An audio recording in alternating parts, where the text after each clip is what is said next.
Hello बच्चों, स्वागत है आप सभी का आपके अपने YouTube चैनल कैमूर एकेडमी में। तो आज हमारा जो टॉपिक रहेगा वो रहेगा वर्मी कल्चर या वर्मी कंपोस्ट। और पिछली क्लास अगर आपने नहीं देखी है तो ज़रूर देख लेना। और इसी तरह के एजुकेशनल वीडियो के लिए मैं फेसबुक और इंस्टाग्राम पर भी ज़रूर फॉलो करें, और इसकी PDF जो आपको टेलीग्राम चैनल पर मिल जाएगी। और हमारी ऐप जो है वो भी लॉन्च हो चुकी है, तो आप ज़रूर डाउनलोड करें, जहाँ पर आपको इसी तरह के एजुकेशनल कंटेंट और ऐप पर PDF और वीडियो मिलते रहेंगे। तो शुरुआत करते हैं आज की क्लास की।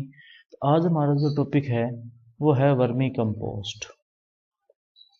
क्या होती है, टॉपिक क्या आता है अपना आज? Vermi compost. वर्मी कंपोस्ट क्या होती है? जो केंचुओं से तैयार की जाती है, केंचुओं द्वारा तैयार जो कंपोस्ट होती है उसको क्या बोलते हैं अपने? Vermi compost. तो ये तो हो गई बात वर्मी कंपोस्ट की होती क्या है। वर्मी कंपोस्ट में अपने को दो तीन बातें जाननी है। पहला तो जैसे वर्मी कंपोस्ट का अपने को जानना है संगठन, लेकिन संगठन से पहले भी इसमें दो तीन एक परिभाषाएं आती है। वो परिभाषाएं जो है अपना जानना बहुत जरूरी है। तो पहली जो परिभाषा आती है वो आती है वर्मी कल्चर। क्या आती है? Vermi culture. वर्मी कल्चर क्या होता है? केंचुओं का रख रखाव, केंचुओं का रख रखाव व प्रजनन, रख रखाव व प्रजनन करना, वो क्या होता है? Vermi culture. दूसरा आता है वर्मी कंपोस्टिंग। क्या आता है? Vermi composting. अब वर्मी कंपोस्टिंग क्या होती है? वर्मी कंपोस्ट तैयार करने की विधि, वर्मी कंपोस्ट तैयार करने की प्रक्रिया जो है, तैयार करने की प्रक्रिया जो है उसको क्या कहते हैं? ध्यान देना आप। वर्मी कंपोस्टिंग यानी वर्मी कंपोस्ट बनाने की मेथड या बनाने की विधि। तीसरा जो इसके अंदर परिभाषा आएगी 3 नंबर पे, वो आती है वर्मी कंजर्वेशन। वर्मी कंजर्वेशन परिभाषा क्या आती है 3 नंबर पे? Vermi conservation. तो वर्मी कंजर्वेशन क्या होता है? केंचुओं को वर्मी कंपोस्ट से अलग करना, केंचुओं को वर्मी कंपोस्ट से अलग करना, अलग करने की जो प्रक्रिया है उसको क्या कहते हैं? Vermi conservation. और लास्ट में इसमें जो आता है वो आता है वर्मी कास्ट। क्या आता है? Vermi cast. वर्मी कास्ट क्या होता है? ध्यान देना कि केंचुए प्लस कोकून, केंचुओं के कोकून होते हैं, प्लस अंडे, और प्लस इनका जो बिना पचा हुआ पदार्थ है या अपच्य पदार्थ। ठीक है। वास्तव में क्या होता है ना, केंचुए जब किसी अपने जीवांश पदार्थ को खाते हैं, जैसे फसल अवशेष हो गया, गोबर वगैरह हो गया, तो वो क्या होता है उनके पाचन से होकर छोटी छोटी गोलियों के रूप में बाहर आता है। अब ये जो बाहर आता है ना, तो उसके बाद में लास्ट में क्या रहता है कि उसमें केंचुए होते हैं, थोड़े बहुत कोकून होते हैं, अंडे होते हैं, और अपच्य पदार्थ होता है या ना बिना पचा हुआ पदार्थ होता है। ये सारा मिलकर ही क्या बनाता है? वर्मी कास्ट बनाते हैं। तो ये तो बात होगी इनकी परिभाषा की। अब अगर अपने बात करें इसमें संगठन की, कि जो वर्मी कंपोस्ट है उसके अंदर नाइट्रोजन कितनी होती है, फास्फोरस कितना होता है, पोटास कितना होता है, तो उसके बारे में बात करते हैं अपने कि नाइट्रोजन जो है वो वर्मी कंपोस्ट में कितना होगा। ध्यान रखना, जो नाइट्रोजन होता है इसमें वर्मी कंपोस्ट में, वो फार्म यार्ड मेन्योर यानी कि जो गोबर से बनी खाद होती है उसकी तुलना में क्या होता है? ज़्यादा होता है।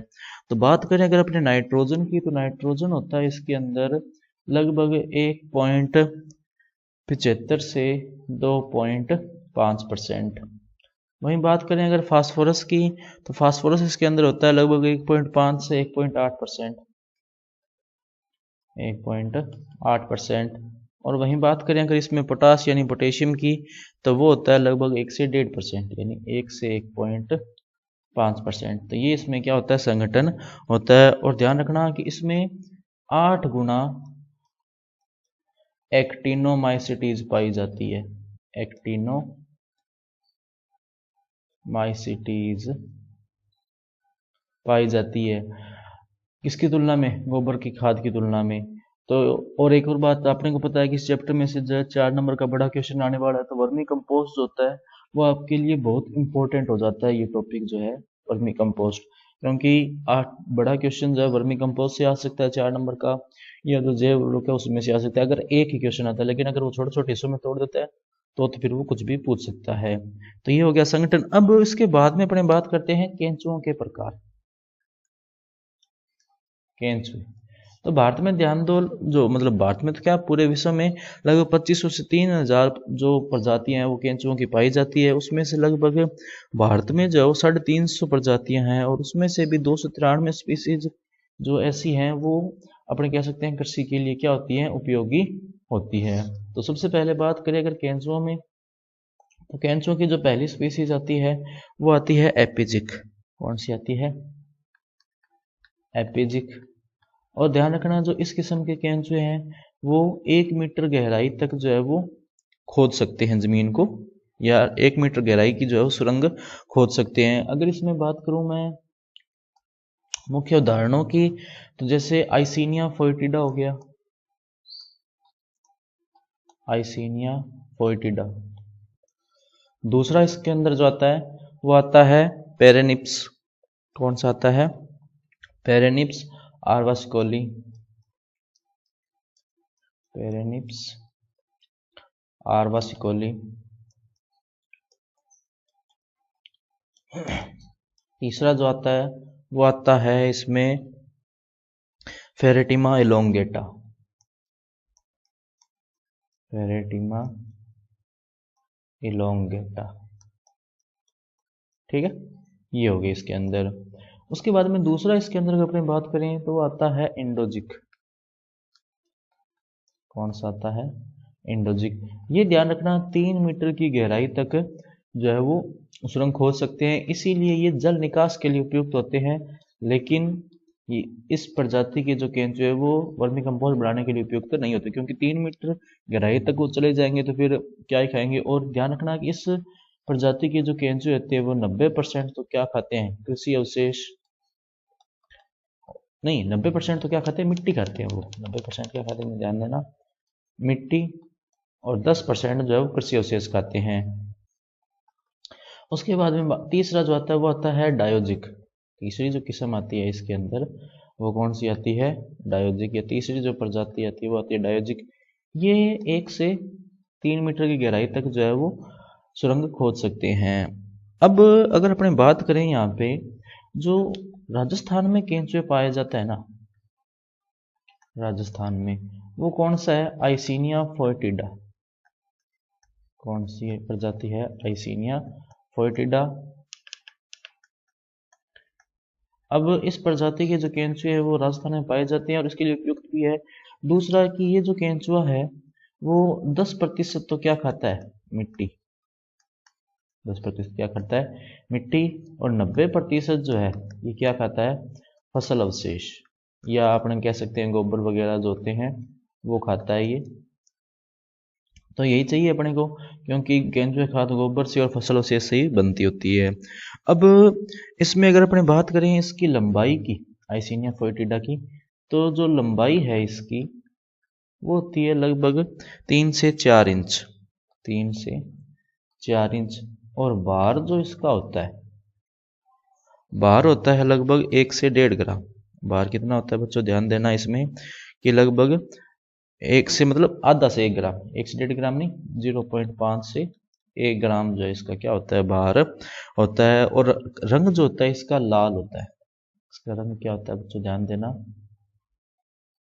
लाल रंग। ठीक है, तो ये भी आप इसमें ध्यान रखना। हो सकता है आपने देखा भी हो, लाल रंग इसका होता है। और ये राजस्थान का जो तापमान है या नमी वगैरह उसके लिए एकदम उपयुक्त होता है। अब यहाँ पर ना एक डेटा आता है क्या कि एक वयस्क केंचुआ जो होता है वो 3 से 4 सप्ताह के लिए, कितना, लगभग 4 सप्ताह में एक पूरी तरह से वयस्क हो जाता है, यानी कि वो प्रजनन करने के लिए वयस्क हो जाता है। और एक केंचुआ जो है वो लगभग 2 से 3 कोकून देता है एक हफ्ते में। 2 से 3 कोकून देता है एक हफ्ते में। और एक कोकून जो होता है वो लगभग 3 से 4 अंडे देता है। 3 से 4 अंडे देता है। तो इसी तरह लगभग 6 महीनों में एक केंचुए से लगभग 250 जो होते हैं वो केंचुए बन जाते हैं। तो ये बात भी आप थोड़ा ध्यान रखना। ये हो गया। नेक्स्ट आता है बनाने की विधि। विधि क्या है बनाने की? तो विधि देखो क्या है कि जो जिस पर अपने केंचुए की खाद तैयार करते हैं उसको बोलते हैं वर्मी बेड। क्या बोलते हैं? वर्मी बेड या क्यारी बोल सकते हो। अब उस क्यारी की लंबाई आप चाहे उतनी रख सकते हैं, लेकिन चौड़ाई जो है वो 3 से 4 फीट ही रखी जाती है। अब इसका कारण है क्योंकि चौड़ाई जब ज़्यादा होगी तो उस पर्टिकुलर केस में क्या होगा कि खाद को निकालने के लिए अपने को क्यारी के अंदर जाना पड़ेगा, या जो वर्मी बेड बनाए उसके अंदर जाना पड़ेगा। तो अंदर जाएंगे तो केंचुओं को भी नुकसान होगा और खाद भी निकालने में मुश्किल होगी। इसीलिए जो चौड़ाई जो है वो कितनी रखी जाती है? लगभग 3 से 4 फीट। और लंबाई जो है आवश्यकता अनुसार कम या ज़्यादा रखी जा सकती है। दूसरी जो जगह होनी चाहिए वो क्या होनी चाहिए? छायादार व ऊंची जगह होनी चाहिए। ऊंची जगह इसलिए ताकि पानी इकट्ठा ना हो, छायादार इसलिए क्योंकि ये अंधेरे में ज़्यादा सक्रिय होते हैं। और नमी जो इनको चाहिए वो कितनी चाहिए? लगभग 30%। तो ये भी आप ध्यान रखना कि नमी कितनी चाहिए? लगभग 30% के आसपास जो इनकी नमी चाहिए होती है। अब अपने जो है बात करते हैं कि इसमें लेयरिंग वगैरह कैसे होती है और कैसे बनाई जाती है। तो सबसे पहली जो प्रथम लेयर है या प्रथम परत है वो किसकी आती है? बिछावन की, या फसल अवशेष कह सकते हो। किसकी आती है? बिछावन की। और ये कितनी होती है? लगभग ध्यान रखना 3 इंच। कितनी होती है? 3 इंच।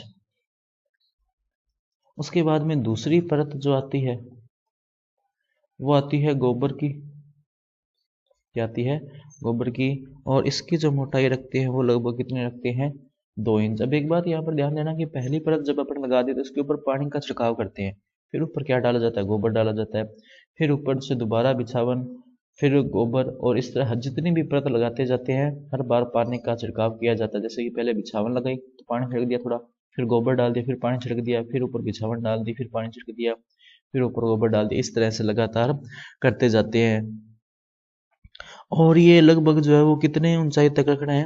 1.5 फीट ऊंचाई तक। ऊंचाई कितनी रखनी है? जो अपने ये ढेरी बनाएंगे ना वर्मी बेड के अंदर, गोबर वगैरह लगाएंगे तो उसमें हाइट तो रखनी होगी ना भाई, कितनी हाइट है? सोचो 10 फीट लगा देंगे गोबर, तो ऊंचाई जो रखनी है वो लगभग कितनी रखनी है? 1.5 फीट।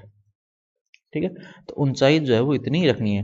अब खाद तैयार होने के लिए लगभग 2 महीने लगते हैं। ध्यान देना, खाद तैयार होने में जो समय लगेगा वो कितना लगेगा? 2 महीने कह सकते हो या 60 दिन कह सकते हो। लगभग कितना लगेगा? 2 महीने।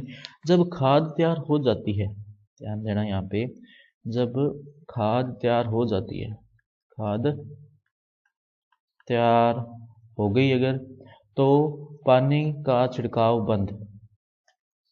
पानी का जो छिड़काव है वो क्या कर देते हैं? बंद कर देते हैं। इससे क्या होगा कि ऊपर नमी कम होगी, लेकिन नीचे तो नमी रहेगी, तो केंचुए क्या चले जाएंगे? नीचे चले जाएंगे, जिससे ऊपर से खाद अलग कर लेंगे अपने।